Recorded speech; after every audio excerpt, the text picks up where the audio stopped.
Welcome to SolderSmoke, a podcast about wireless technology. We talk about everything from old-time crystal radios to modern digital satellites. We form a global brotherhood bound together by a common desire to understand, repair, design, and build our own electronic equipment, and by a willingness to help each other in our efforts to master radio technology. All are welcome. Now, please join us in the SolderSmoke. All right, good morning. It's Tuesday, January 25th, 2011. That makes this SolderSmoke 130. I'm going to start out with a little travel log, some local stuff. Been spending some time with the Smithsonian. It's one of the big benefits of living in the Washington, D.C. area, an amazing resource.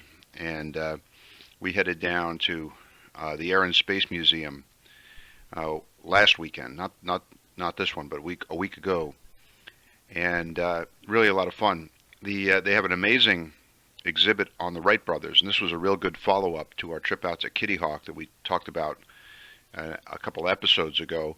They have there in the Smithsonian the original Wright flyer, the first plane, the one that they flew for the first powered flight down there at Kitty Hawk, so I got to see that. A lot of fun. Also did some reading about their selection of the site and what they did what they did out there at Kitty Hawk. They did a lot of gliding.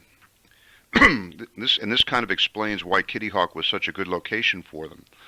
I was amazed. They did, in the 2 months prior to the powered flight, they did between 600 to 1,000 manned glider missions there, and that's how they got to kind of become familiar with the control of the aircraft and how to fly it.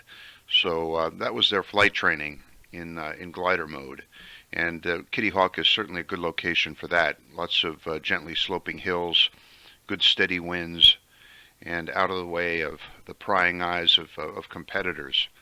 Also at the main Smithsonian location down there at Air and Space on the National Mall, they have a really nice exhibit on Amelia Earhart, and we were with some friends from Rome, and the little girl was very interested in Amelia Earhart, so we spent some time at that exhibit, and I was very pleased to find that they have a very nice kind of radio exhibit on the radios of the era, and they have one little interactive display there where you can tune the radio, and it has the CW signals of the location stations that were on the air during that era, and you get to play a little game, and if you can decode the CW and identify the location station, you win a prize.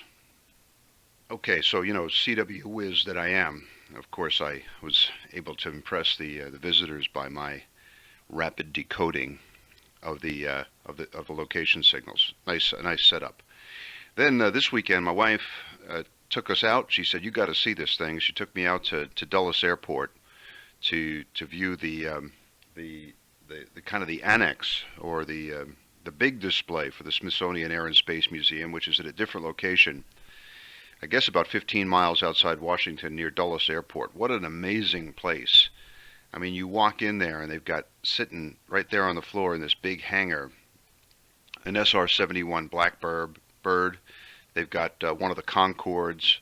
They've got the shuttle Enterprise, which I think was a training shuttle. They've got the Vega probe that went to Venus, and the balloon that they flew around Venus. I think this is amazing. I think around 1984, the Soviets had a mission to Venus that included the launch of a balloon. That's pretty good. I mean, it's hard enough to fly a balloon around Earth. These guys were flying balloons around Venus. Very, very good. So three cheers for the Smithsonian Air and Space Museum. And if you're in the Washington area, be sure to see both locations. The one down in the mall is great, but it's really worth a trip out to the one at Dulles Airport, because that's where they have the really big stuff. And it's very well laid out. It's real comfortable. It's nice. A lot of fun for the kids. Big thumbs up from SolderSmoke for Smithsonian Air and Space. Gentlemen, you might notice some changes in the audio. I mentioned this on the blog. One of my New Year's resolutions was to make some improvements in SolderSmoke's audio quality. Longtime listeners will know that we have a lot of room for improvement in this area. I think it's because we started out with the kind of crackly, low-quality audio that you often get on Echolink, that we haven't really paid a lot of attention to the audio quality here, and we should, because, well, I mean, it's going into those little earphones all around the world, and might as well make it sound good. We have some money's been accumulating in the donation bucket, thanks to all those who have contributed, and I was just about to spend it on a new microphone, and I just said, wait a second. I have lots of microphones sitting around here in the N2CQR Radio Shack. Why don't I see if some of those mics can perform as well as some of this stuff that they're selling on the internet. The stuff that they were selling on the internet all looked, I don't know, it's got this kind of audiophile kind of quality to it. A lot of kind of audio snake oil, if you know what I mean. The folks who sell, wires for audio systems with no oxygen bubbles and insist that gold wires carry the audio better than ordinary copper wires and all this kind of stuff. And I got a kind of uneasy feeling about it. And I said, well, wait a second, a microphone really is a microphone in many ways. And I have a number of them sitting around here in the shack, so let's do some tests. So I pulled out the mics, and I got the required batteries and connectors and everything else, and they all were lined up here alongside the Tecra 8100 laptop that I used to record SolderSmoke, and we did some comparison tests. I had the original SolderSmoke mic that we've been using all these years. I had a Turner Plus 2 transistorized mic that I had since I was a teenage ham. Now, not with the original element. The original element was replaced, I think, when we were in the Azores with a little Electret condenser mic. And the third microphone used in the test was the venerable Astatic D-104 Chrome Lollipop. And we made some comparisons, and I know that I asked about this on the blog, and a lot of you guys were hoping that the D-104 would win out. And it did, and that's what I'm talking to you on right now. This is an Astatic D-104. It's the Chrome Lollipop. I probably bought it 1993, 1994 when I was in the Dominican Republic. I checked. It's got the original Rochelle Salt cartridge in there. No fancy new cartridges. No ceramic cartridge either. This is the crystal Rochelle Salt cartridge that came with the D-104.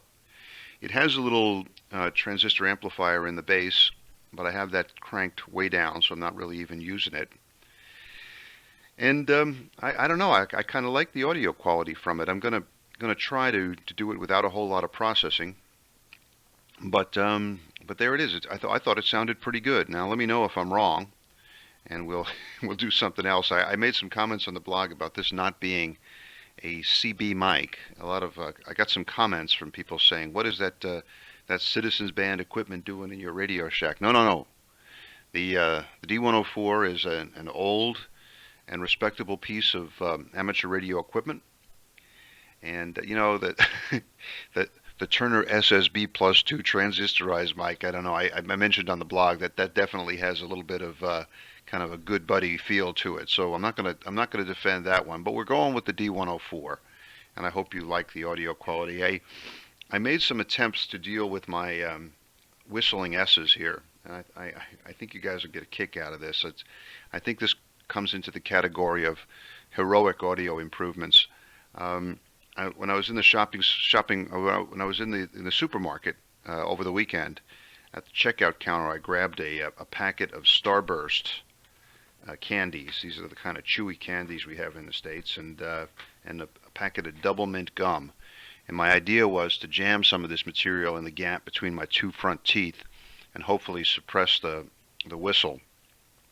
I got to tell you, it worked for a while, but the Starburst melts, and it's quite delicious, but it's not really good as an S suppressor because you'd have to replace it every few minutes, which wouldn't be good.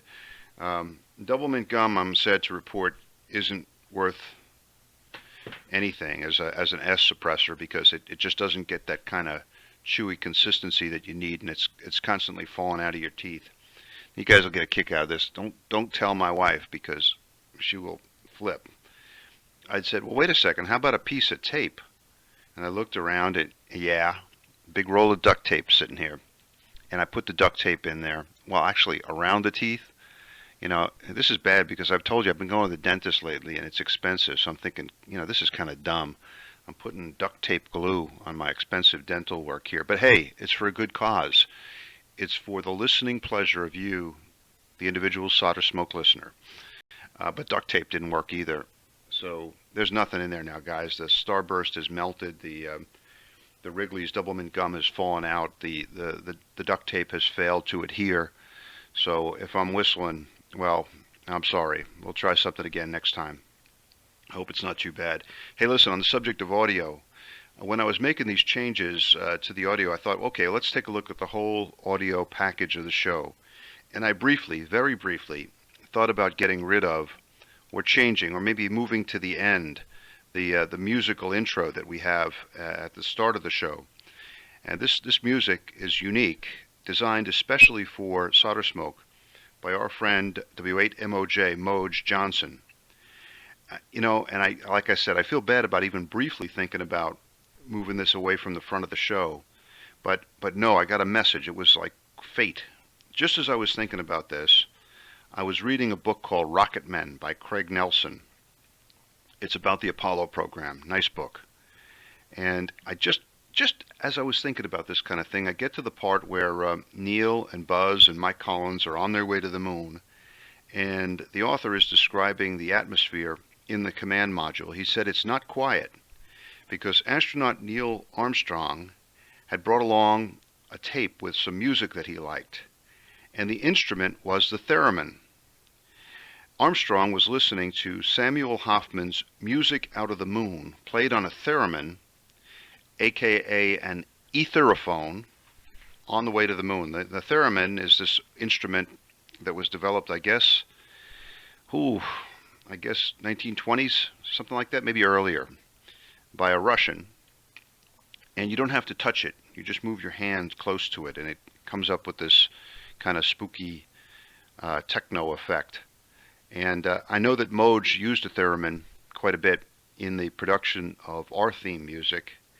Hey, if it's good enough for Neil Armstrong on the way to the moon, it's good enough for SolderSmoke. So the Moj music stays. Thanks again, Moj. Hey, oh yeah, by the way, the Theremin has some really interesting history. And if you get a chance, just put in Theremin Wiki and look at the Theremin Wiki. Very, very interesting stuff. I'll try to put a link up onto the blog.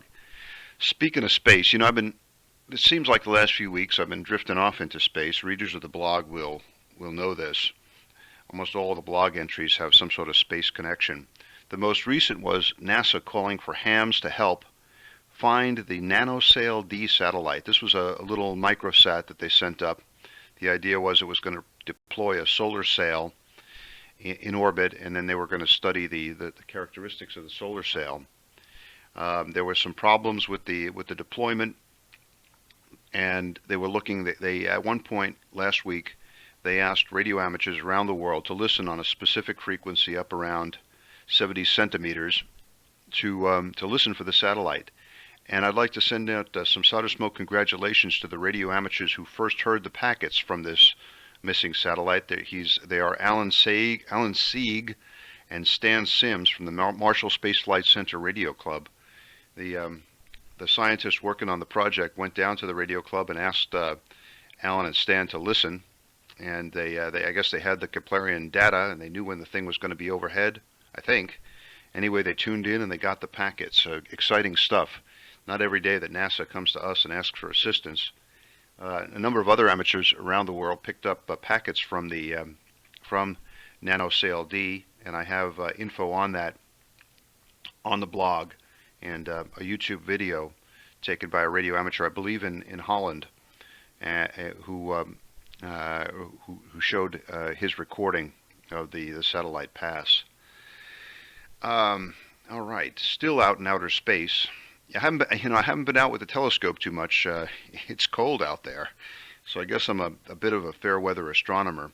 But I have been reading a lot, and I pulled up an old book I picked up. I really like this book, and I'm sure that very few of you have it. So I'm really glad that I have mine, and I wish it was more available. The name of the book is Big Ear 2 by John Krause, W-H-J-K. John is the electronic engineer who worked on the big antennas out there in West Virginia, the radio telescopes. He's also the originator of the famous 8JK, one of the first directional arrays used by radio amateurs, before the Aggies, I think, before the quads. Real interesting stuff in his book, and it's obviously a self-published book, but he did a really great job on it, and I'm really pleased to have probably one of the few copies out there.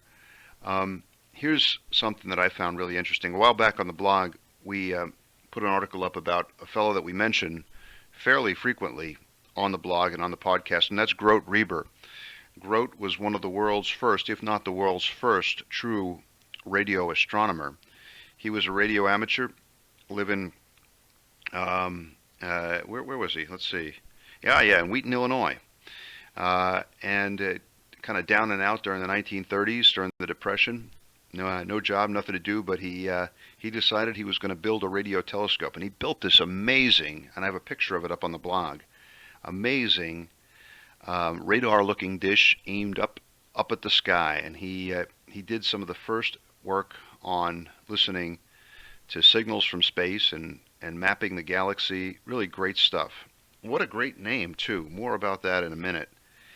I'm reading Krause's book, and he starts talking about Grote Reber, and he talks about a link between Reber and probably the most famous astronomer in the 20th century, Edwin Hubble. Hubble, of course, not to be confused with our Howard Hubble, not Howard Hubble, Howard Armstrong. It sounds familiar. Edwin Howard, there's a lot of names in there. Briefly, I was confusing them. But Edwin Hubble, the astronomer, the guy who figured out that that there were other galaxies out there, and that the universe is expanding. Two pretty important discoveries, I'd say. There's a connection between Edwin Hubble and Grote Reber, and Krause is the one who explains it to us. And he writes that in Wheaton, Illinois, while in the 7th and 8th grade, young Edwin Armstrong's teacher was a Miss Harriet Grote. Miss Harriet Grote later married a fellow named Schuyler Reber, and they named their son Grote Reber. So there you have it.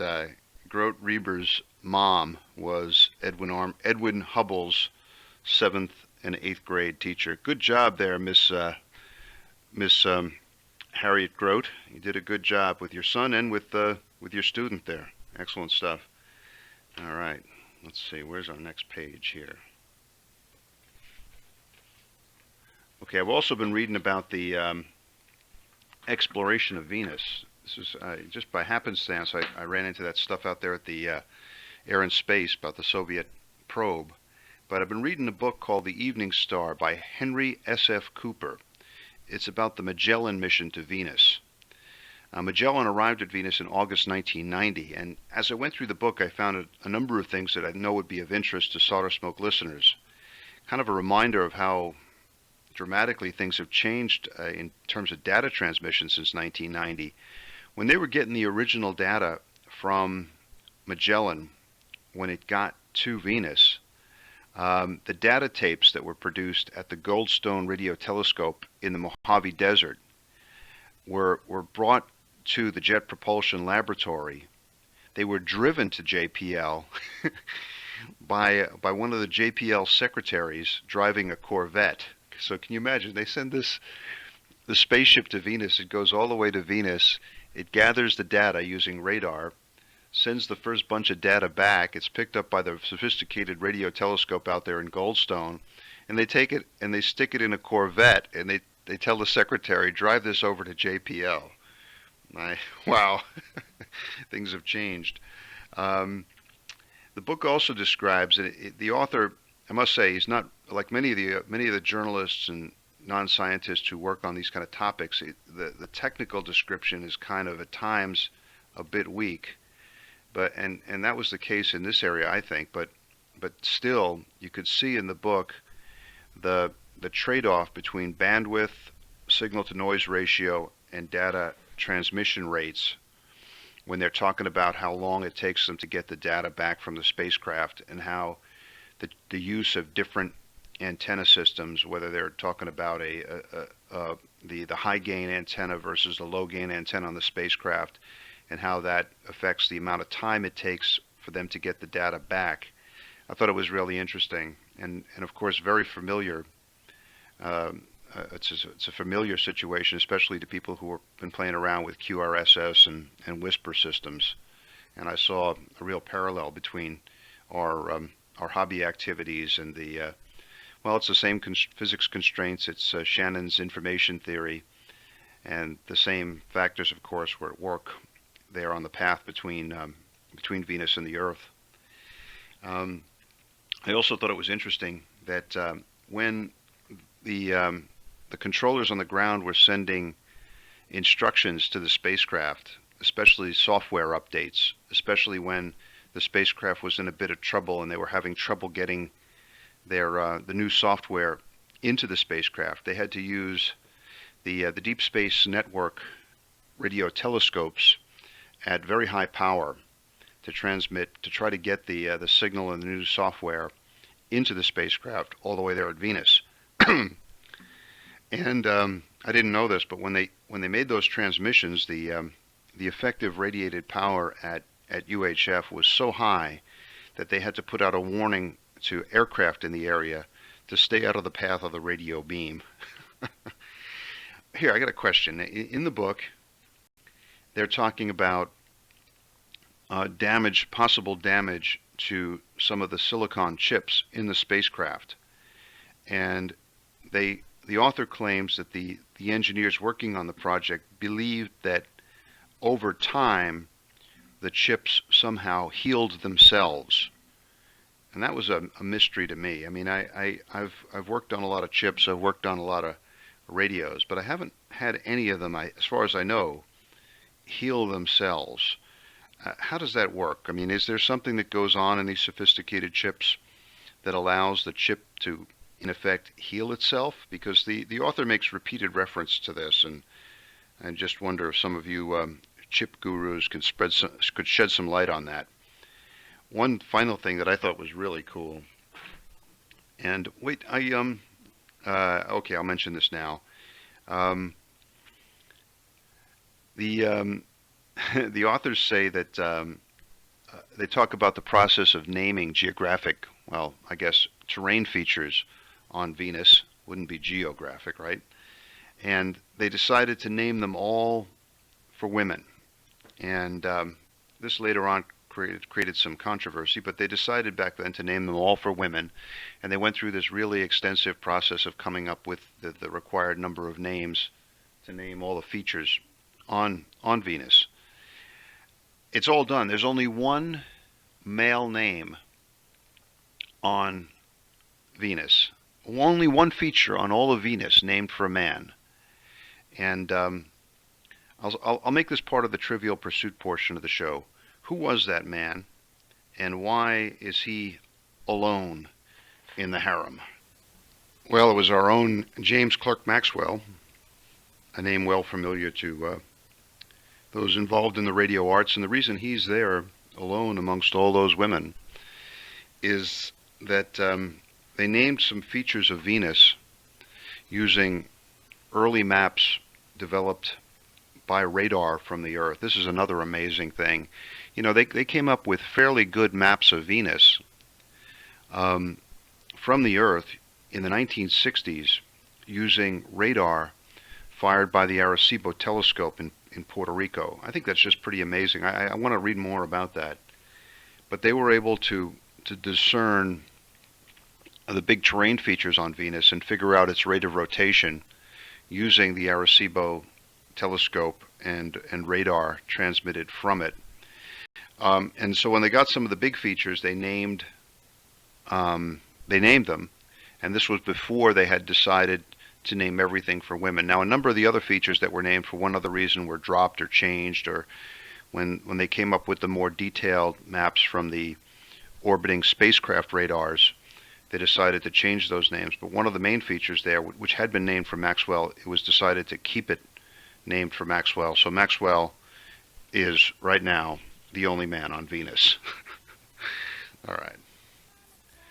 Like I said, I've also been reading this book, Rocket Men, by Craig Nelson.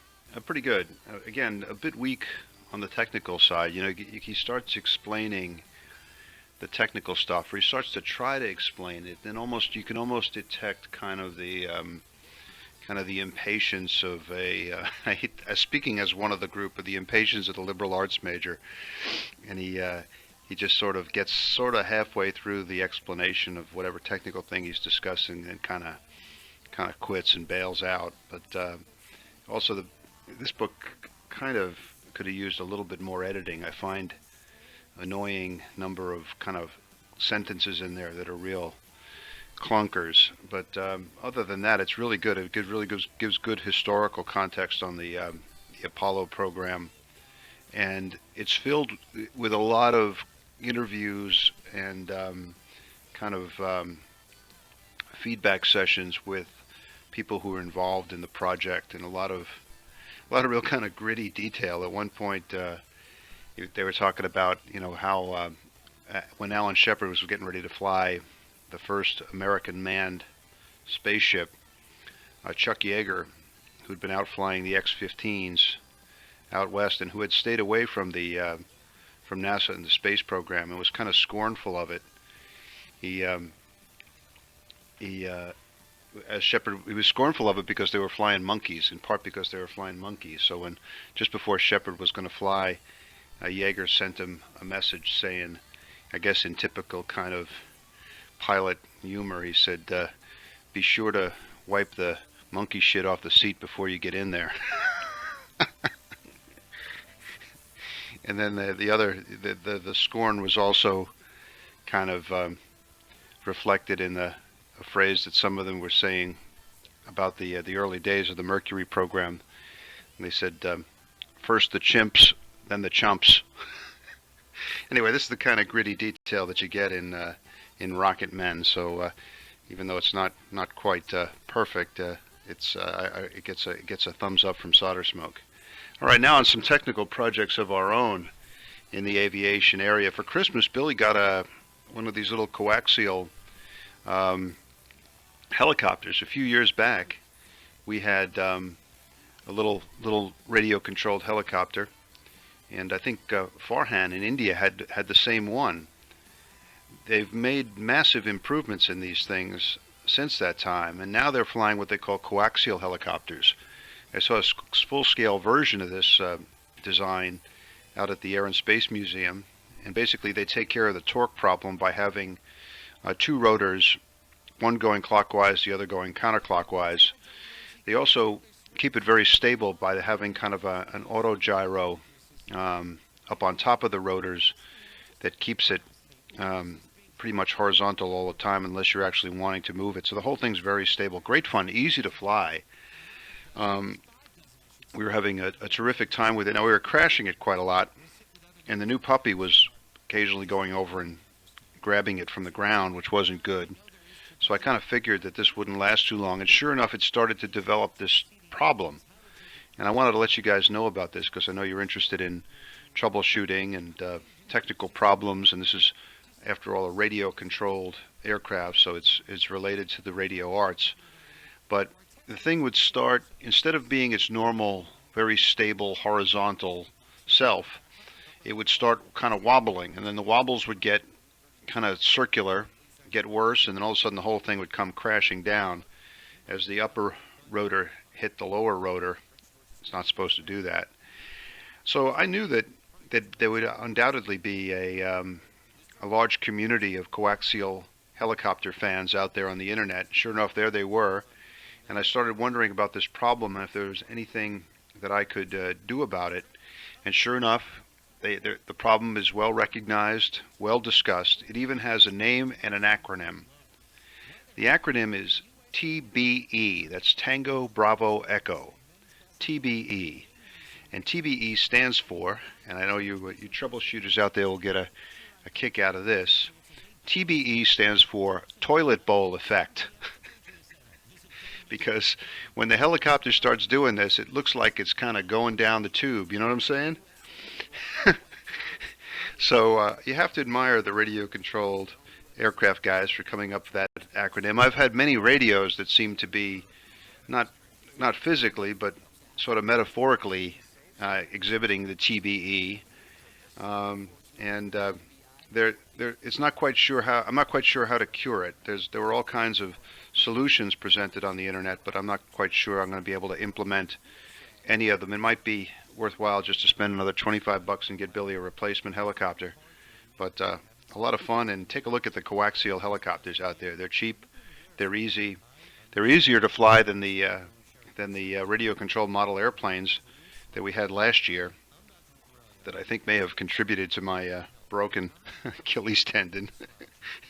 But anyway, hey, I'm talking about Billy's project. A very kind listener sent us a decrepit Sony Vios laptop that we have miraculously brought back to life. I went out and bought Billy an extra gig of RAM for it, and it's going great. The only thing he needs is a charger for a Sony Vios laptop. I think these things have something like 19.7 volt supplies, and they have a weird little connector, so it's not like you could use any laptop supply. If anybody's got an old Sony Vios laptop battery charger power supply, let me know. We could really use it. On a similar note, during the move, we lost the power supply for Billy's Asus EPC notebook computer. I'd like to get that going. I'm sure I could do something with that. If anybody has one of those, please let me know also. Other technical projects here in the ham shack. I am refurbishing my old 4.5-inch Reflector Telescope that I bought probably in 1993 in the Dominican Republic. It's a Tasco telescope, which is almost universally scorned by astro fans because it's sort of the bottom of the line cheapo telescope. But this one actually is pretty good. And a Newtonian reflector is really simple. It's a tube with a mirror at the bottom and a little magnifier reflector thing at the top. And the optics in this thing is quite good. It's very light, and I'm getting kind of tired of lugging the much heavier 6-inch Newtonian around. So I want to refurbish this thing and get it back going. I need to come up with a simple light mount that'll make it easy and portable to carry around. But I also need a finder scope, because somewhere in the many moves that we've made, the finder scope, kind of the sight, which is very important on this kind of telescope, has gone missing. And I've been looking at options for replacing it. And my favorite option that came to me by way of the internet, of course, was to use a gun sight, not from like a real gun, but apparently Daisy BB guns. And I know many of you risked your health and eyesight with Daisy BB guns as kids. Gene Shepard has had many famous stories about his love-hate relationship with the Daisy BB gun. Anyway, I had one, but I never had a scope on it. But apparently they sell a scope. It's got a little laser device in there, and apparently it's just the thing to serve as a kind of replacement telescope finder scope. So I'm going to be on the lookout for a Daisy BB gun sight. I think it'd be kind of cool to strap that on the Tasco telescope and explore, well, not the universe, but maybe the solar system with it. Here's a question. I got a technical question for you guys related to a project that I'd like to complete in the ham shack. As my shipment came in, I had a box that came in with a device that I hadn't really ever used. And it's, remember in the old days where we all had to have uninterruptible power supplies on our computers, the UPS supplies? Well, I have one, and it's just new out of the box. It's been sitting in the box for a long time. It's got a nice, looks like a 7 amp hour, 12 volt gel cell battery in it. And it's obviously got the circuitry to keep the battery charged, and it's also got some AC inverter circuitry in there, so you could get 110 volts AC out of it. Now, I'm not so much interested in the 110 volts AC, although that could be useful, could be nice. What I'm really interested in is using the charger circuitry to charge this 12 volt gel cell, which could be useful.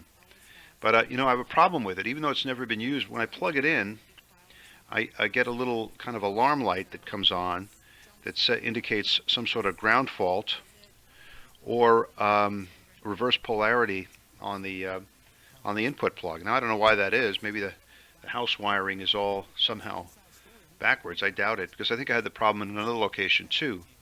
So if anybody has any ideas on this or on the suitability of this kind of uninterruptible power supply as a battery charger, let me know. I'd like to make use of it. I have been actually melting some solder since the last show, I'm pleased to report, but not with a lot of success.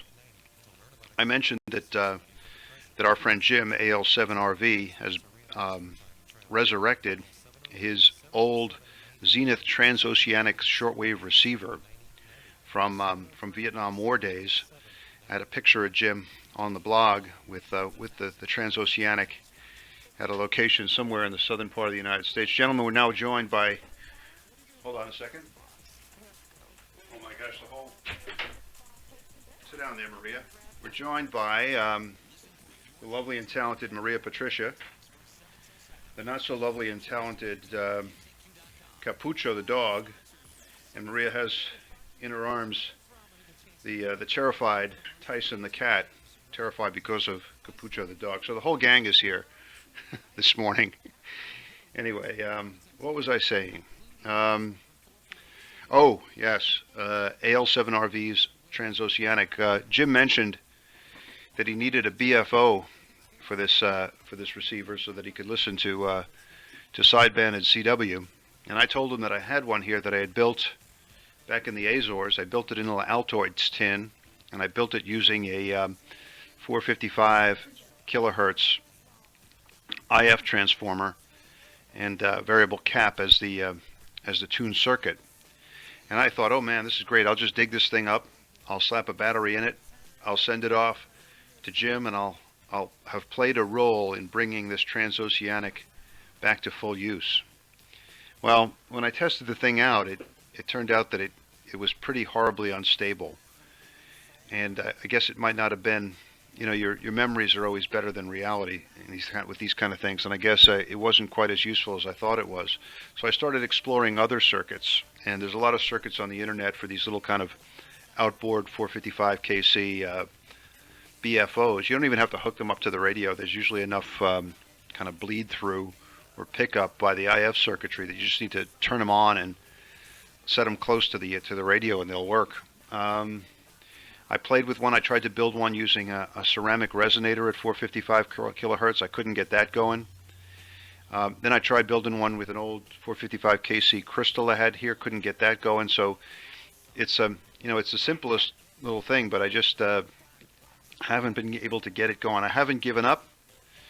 Jim, don't worry. The BFO for the Transo is on its way, and I'm hoping to get it finished up this weekend. I'm trying to put it in a nice Altoids can and send it off to wherever our RV roving friend AL7RV happens to be at the moment. We'll give you some reports on that. Okay, now we're going to take a little side trip to England. And I got a couple things to report in this area. First of all, the new Sprat has arrived. Always a happy day. Always a happy day when Sprat arrives. And really enjoy looking at it. Thanks to the GQRP Club for sending us that wonderful publication. If you're not subscribed to Sprat, you're, as they used to say in the Army, you're wrong. I really recommend that you subscribe to it. That all kinds of information on how to do so via a U.S. representative and its or representatives around the world, or direct from GQRP. All the information is on the GQRP website. Go check it out. But Sprat reminded me of a book that I'd been looking through kind of on and off. And in keeping with today's kind of radio literature theme, the book I'm talking about now is called 100 Local Heroes by a fellow named Adam Hart Davis. Adam Hart Davis had television shows. I'm sure he still does on the BBC. And one of the shows was Local Heroes, and I guess he took the information from this show and put it in book form. We used to watch the show when we were in London. Great stuff. And the Local Heroes are people around Britain who contributed to science or technology, and they're scattered all over the country, and they're often recognized by a blue plate or not. And Adam Hart Davis found out about who they were and where they lived, and he visited the places that they lived on bicycle, and then wrote about them and did this TV show that I really liked. I met Adam Hart Davis one day in Hyde Park, and I was just walking through the park, heading back to work with a colleague, and then I saw him there on his bike with a sort of characteristic, brightly colored, almost fluorescent shirt on. And I told him I liked the show, and he was pleased to hear that. So it's always nice to have a personal connection with people who you see on television or whose books you read. Anyway, there were many things interested in this book that I could mention, and one of them that I thought was really interesting, what came in his chapter on Henry Hunning's telephone microphone. In this chapter, Adam mentions that, quote, in Victorian times, clergymen often dabbled in science. Well, they still do, Adam, and this made me think of one of our heroes, a homebrew hero, George Dobbs, G3RJV. George, glad to hear that you were continuing in this tradition of clergymen dabbling in science. Now, continuing on this English theme here, I want to tell you about something that I found looking through a little-known book, but a very good one. I'll tell you about it in a second. You know, when I was in London from 2003 to 2007, I attended, I think, almost all of the Kempton Park radio rallies. And when I first started going to them, I referred to them as hamfests. And our British cousins very kindly and politely told me that in the UK they're not hamfests. Hamfests are American things. In England and in the rest of the UK, they're known as rallies, radio rallies. So, okay, I corrected myself, and henceforth I referred to them as rallies, and enjoyed them a lot. And it was interesting to compare. They were very much like the American Hamfest, with some differences. I commented on them at the time. I think they start a little bit later. There's some activities that we don't have in the States, but in general, the same kind of stuff. The mix of junk and coffee and donuts and good fellowship and haggling over junk, that kind of thing. But here's the question, guys, and here's the question, and I think this is going to be a surprise to our English listeners. There was a time when there were hamfests in England. Not rallies. No. Hamfests, using the hamfest terminology. So you see, I wasn't entirely wrong in referring to hamfests when the folks who corrected me said that they're called rallies in England. Well, they're right, they are. But there was a time when there were hamfests in England. When was that? And what were the circumstances? I'll give you a second to think about it, but not long enough to go to Wikipedia. Drum roll, please. Okay, I read about this in the book World at Their Fingertips by John Claricott's G6CL. This book is a history of amateur radio in the United Kingdom. A very nice book. And he said, he notes in here, quote, it required a world war to bring about the first Anglo-American hamfest.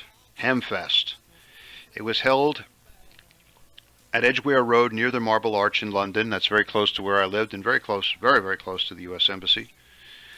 And it was held on September 23rd, 1944, with the V1 threat at its peak. Radio amateurs will not be deterred, gentlemen. There were 50 U.S. hams participating. All of them had obviously been been brought to England for the invasion of Europe, and there were 25 UK radio amateurs also participating. A good time was had by all, and it was really enjoyed so much that a second event was held on October 28, 1944, and in the book it notes that at the request of the Americans, G6CL himself, the author of the book, was the chairman of that second event. Sounds great, and I really liked hearing about that. So there you have it, guys, a bit of a SolderSmoke UK trivia, Hamfests in jolly old England. Very good. I thought that was fun. Let's see what else we have here. Okay, I guess that brings us to the time in the show. You guys are familiar with this, and yeah, let's go to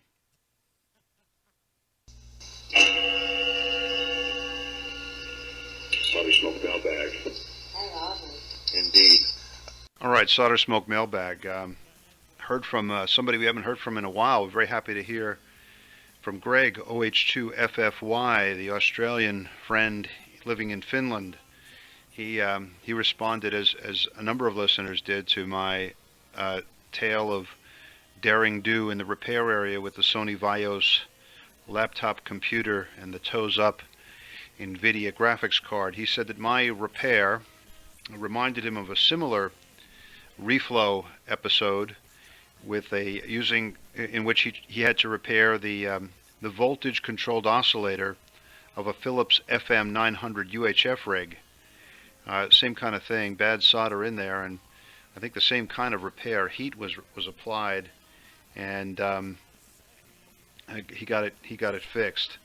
Alan at WA9IRS sent us a real nice note and some very, very nice equipment. And he said that he's also seen the same problem and the tin whiskers issues here in some of the field environmental sampling equipment. And he's had to do some reflow repairs, and he said some of the joints look like the old Heathkit good solder joint versus bad solder joint photos from years ago. Yeah, I know.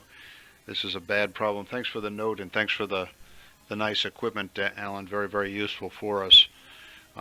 Jim, WA8ZHN, says that Radio Shack has a good piece of gear that might be of use to those who are venturing into the UHF realm. There's a Sat Finder power meter that covers from 950 to 2050 megahertz. This is for those of you who are moving beyond the frequency range of the ZOI power meter that many of us have built. Thanks for sharing that, Jim. Tony, VK7AX, he reports that SolderSmoke is being played on the air on repeaters and on Echolink in Western Tasmania. Really glad to hear that. I'll give a big shout out to all of our Tassie listeners. Very, very pleased to know that we're being transmitted in VK7. The show, Tony's also making the show available on Echolink, and he is performing, I think, a valuable service here. He has edited the show for radio transmission. I think all he has to do is chop off the music at the beginning to make it suitable and compatible with the no music regulations that still exist in many countries. So if you want to follow Tony's example and transmit SolderSmoke over your repeaters or on the air in some form, but you need to get rid of the music, contact him. I think he's already done the music removal process. Rob, KD7KAR, listens to the podcast while in flight. He's a pilot. He also says he really liked the book. He gave a copy to a friend of his, W6PSC, who, and this is really admirable, is still melting solder at age 96. Old man PSC, he might be our oldest old man listener here. So congratulations to W6PSC, and Rob, thanks for passing along SolderSmoke, the book. Greg at KC2DWF, he really helped out, but he helped the show in a kind of an unusual way. He followed our request and began his shopping spree at Amazon by going through the link on our site and he bought a snowblower. Actually, I call it a snow thrower on Amazon via our link, and of course, I think we get a percentage of that. And I noticed a big uptick in our Amazon revenues. So I think that might be our first ever snowblower purchased through our link. glad to have the support. I notice a lot of people have bought Kindles, and they've bought them through our site. I think every time that happens, we get about $15. So that'll keep us in internet service providers and microphones and hard drives and thumb drives and all the stuff that we need to keep the program going. So thanks a lot for that, Greg. He also said that Greg also said that he enjoyed reading Tim Ferriss's Seeing in the Dark. This is a book that we've recommended a number of times. This is about amateurs who are making contributions to real science in astronomy. And Greg noted that many of the people in this book are, quote, people of the knack. He also said that he enjoys Make magazine. I got to say, Make is doing an amazing job. I watched the blog. I haven't subscribed to the magazine yet, but I think I'm going to. There's a fellow at work that gets it, and every time he shows me one of these issues, I think, man, I got to subscribe to this magazine. Jeff, N5ITU, has been picking up our whisper signals and sends in a report. Glad to know that SolderSmoke listeners are seeing us on Whisper. Nick, G8INE, says if this is a good one. Nick said that if I am using the D-104, that I should dress formally when speaking in front of this chrome lollipop microphone. And I guess this goes back to the kind of pictures that I see in the book World at Their Fingertips. All the distinguished British amateurs of days gone by, they seem to put on a suit and tie every time they went into the ham shack to transmit. Nick, all I can tell you is this must be some sort of Brit thing, because it ain't happening over here. I hate to tell you what some of the American radio amateurs are wearing when they're transmitting, but I tell you, it's probably far from formal.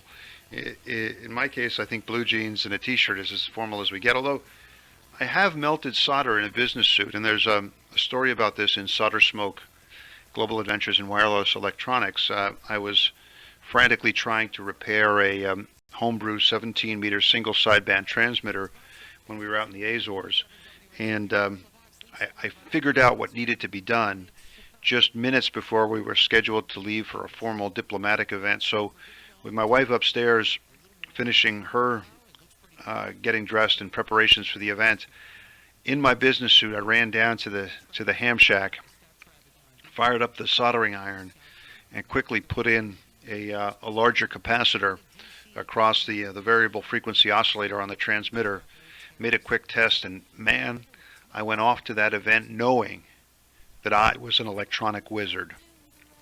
It made the event a whole lot nicer. People did comment on a strange odor of electrical nature. They were smelling, I think, the 6040 rosin core aroma that Steve Snort Rosin Smith likes so much. That was where I got the first idea for SolderSmoke, the cologne. But that's another story. Anyway, thanks for that message, Nick. And last time on the blog, I had mentioned a piece of equipment that I found in the shipment. This is the Nuvistor 2-meter converter from Parks Electronics Laboratories in Beaverton, Oregon. Really cool looking piece of gear. I have a picture of it up on the web, on the blog. It uses Nuvistor tubes, 6 CW4 tubes. Each one of these tubes is about the size of your fingernail on your pinky, little miniature tubes. And this is a really neat looking piece of gear. It's got its own AC power supply, input and output. Output connectors, all the tune circuits, and I asked for suggestions on what I should do with it. I kind of suggested that Michael AA1TJ might be interested, but I think he's booked up with projects. Nobody liked the idea of chopping it apart and turning it into something else. There were all kinds of suggestions that it should be preserved, that maybe somebody else would like it the way it is. One listener wrote in and he thought it was based on a early 1960s article in QST by the famous Ed Tilden on that circuitry. Anyway, I don't think we're going to chop this one up. I think we'll leave it the way it is. I really don't need a 2-meter down converter. I have one, but this one, I think they're right. It's nice, and hey, it's from a place important to radio amateurs around the world, Beaverton, Oregon, for a number of reasons. Beaverton is a real center of ham radio activity, and so we're going to leave it like it is now. And I don't know, I may think of something else to do with it, but thanks to everybody who wrote in about what to do with the Parks Electronics Laboratory 2-meter Newvistor down converter.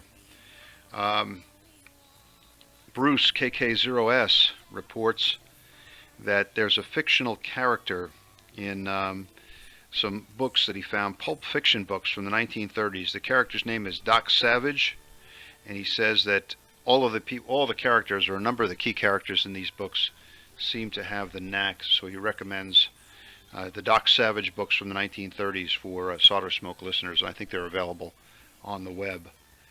All right, gentlemen, that brings us to the end of this edition of SolderSmoke. But before we go, I'd like to say one more thing. Don't forget about our friend Jerry, NR5A, out there in cold South Dakota. For a number of episodes now, we've been making a plea. We're looking for a very special spare part for Jerry. You guys know what I'm talking about. Jerry needs a kidney transplant. It'd be really great if we could find some way for him to get that spare part. He could then get away from spending all that time with those dialysis machines and start spending that time with his oscilloscopes and soldering irons. Let me know if you have any ideas, any information, any connections, any insights in how Jerry might get this part that he really needs. Would really like to help out a radio amateur in need.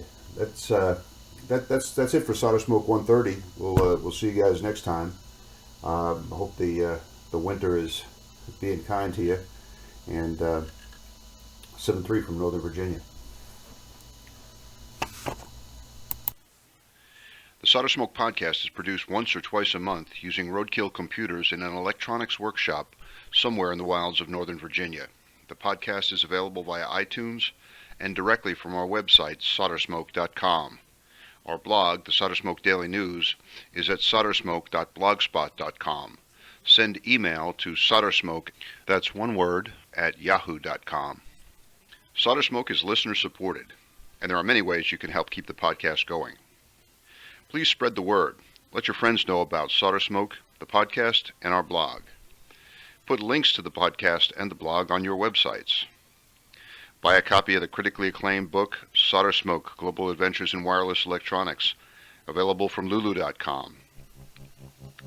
Begin all your visits to Amazon via the Amazon link on our blog page. In this way, SolderSmoke gets a commission from anything you buy on Amazon. Buy some of our attractive SolderSmoke t-shirts, coffee mugs, and bumper stickers at the SolderSmoke store at cafepress.com. If you have a small business, consider advertising on the podcast or on the blog. Our rates are reasonable and our staff is friendly. If none of this appeals to you but you still want to help, well, we have a donation button in the upper left-hand corner of the blog page. However you choose to help, we thank you for your support. Ciao, bravi ragazzi!